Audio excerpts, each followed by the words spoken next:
اعوذ باللہ من الشیطان الرجیم بسم اللہ الرحمن الرحیم۔ بوڑھی عورتیں جنت میں نہیں جائیں گی۔ ایک دن ایک بوڑھی عورت نے نبی کریم صلی اللہ علیہ وآلہ وسلم کے پاس آئی اور آپ سے پوچھا، کیا میں جنت میں جاؤں گی؟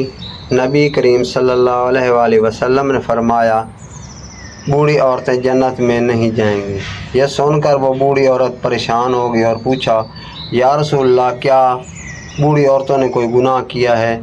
نبی کریم صلی اللہ علیہ وآلہ وسلم نے فرمایا، نہیں، لیکن جنت میں کوئی بوڑھی نہیں جائے گی، کیونکہ اللہ تعالیٰ جنت میں سب کو جوان اور خوبصورت بنائے گا۔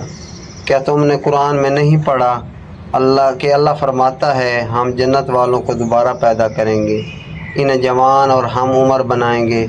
اس حدیث کا مطلب یہ ہے کہ جنت میں جانے والے سب لوگ جوان، خوبصورت اور بہترین حالت میں ہوں گے۔ اللہ تعالیٰ ہر جنتی کو بہترین شکل و صورت میں دوبارہ پیدا کرے گا۔